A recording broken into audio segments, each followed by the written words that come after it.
La parole est à Monsieur Nicolas Dupont-Aignan. Madame la Présidente, Monsieur le Ministre, ma question s'adresse à vous sur l'enjeu majeur de l'accord Mercosur-Union européenne. Vous affirmez, ou le Président de la République affirme ne pas vouloir signer cet accord. Mais beaucoup d'agriculteurs et beaucoup de Français doutent de sa parole pour plusieurs raisons. J'en vois trois principales. La première, c'est que déjà pour le CETA, en 2016, le président de la République avait dit que jamais il ne signerait l'accord en l'état, et en fait avant l'élection présidentielle. Et puis après, il a accepté sa scission, ce mécanisme technocratique européen qui permet d'appliquer l'accord sans ratification parlementaire. Je pourrais aussi évoquer les très nombreux accords signés par l'Union européenne avec la complicité de votre gouvernement, Japon, Vietnam, Chili et tout récemment Nouvelle-Zélande et Kenya. L'incohérence des discours et des pratiques est totale.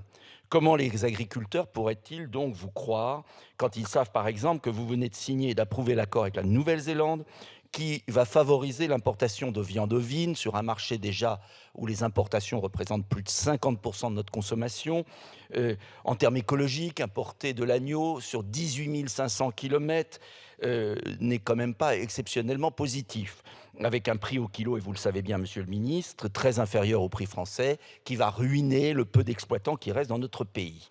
L'accord avec le Kenya, également, qui vient d'être signé le 18 décembre 2023, va faire disparaître les derniers producteurs de fleurs français, en plus de la production hollandaise, et c'est exactement la même aberration.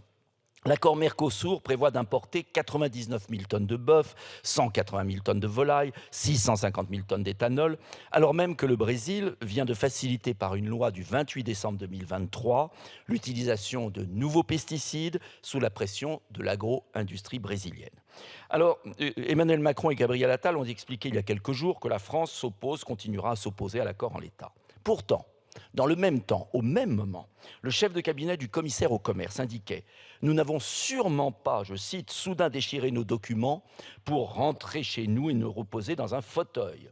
Des négociateurs européens étaient encore sur place au Brésil il y a quelques mois ou quelques semaines. Monsieur Scholz, Madame von der Leyen multiplient les déclarations en faveur d'une ratification rapide de l'accord. Monsieur Lula, tout récemment, mercredi 6 mars, vient de déclarer « Aujourd'hui, nous sommes prêts à signer un accord du Mercosur, mais la France a des problèmes avec ses agriculteurs. Ce qui me rassure, c'est que l'Union européenne ne dépend pas de la France pour conclure l'accord. » Alors, ma question est très simple. Qui dit la vérité ? Quel sens apportez-vous à la formulation « s'opposer à l'accord » en l'état? Que signifie-t-il si ce n'est qu'il s'agit d'une simple pause destinée à attendre les élections européennes du 9 juin prochain? Vous engagez-vous solennellement devant la représentation nationale à ne jamais accepter la signature de cet accord? Il en va de la survie de notre modèle d'élevage. Une autre politique reste possible avec des barrières douanières qui protégeraient notre agriculture et notre industrie de cette concurrence déloyale qui détruit notre pays. Merci, Monsieur le député. La parole est à Monsieur le ministre. Merci, Madame la Présidente, Monsieur le député Dupont-Aignan. Vous avez évoqué le sujet du Mercosur, je vais vous répondre, mais vous évoquez aussi un certain nombre d'autres accords. Pardon de vous dire que l'accord du CETA, il est bénéfique pour la ferme France. C'est les chiffres qui le disent. Vous pouvez dire le contraire, en particulier, comme nous l'avions prévu d'ailleurs, sur les produits laitiers et sur les produits de fromage. Et le président de la République avait dit qu'à l'époque, il s'opposait au traité du CETA en ce qu'il ne respectait pas un certain nombre de prérogatives et de clauses dites miroirs qu'on a fait rajouter dans l'accord final et qui permettent en particulier de s'assurer que le Canada respecte les accords dits de Paris sur le climat. Deuxième élément, vous m'évoquez le sujet du Japon. Le sujet du Japon, c'est aussi un accord qui est favorable à la France. Alors on peut considérer qu'on doit renoncer à la vocation exportatrice de notre agriculture. Je rappelle que les céréales, plus de la moitié sont exportées, que le lait, plus de la moitié est exporté, et je ne parle même pas, nous venons de l'évoquer, de la filière des vins et spiritueux. Oui, on a besoin d'échanges de commerce. En revanche, on a besoin d'accords de commerce et d'échanges commerciaux qui soient loyaux.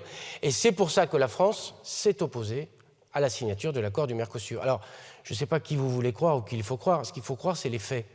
Si nous ne nous étions pas opposés ces derniers mois et ces dernières semaines à la signature du traité du Mercosur, il y aurait un traité du Mercosur. Et donc la France fait entendre sa voix et répète à qui veut l'entendre qu'elle ne peut pas accepter un accord à la fois sur des volumes, mais aussi sur des pratiques agricoles, en particulier liées au climat, qui ne soient pas respectueuses de ce que sont une grande partie des standards européens, voire des standards français. Et donc c'est sur cette base-là que nous le faisons. Alors que d'autres aient envie de signer un accord, ce n'est pas une découverte ni pour vous ni pour moi.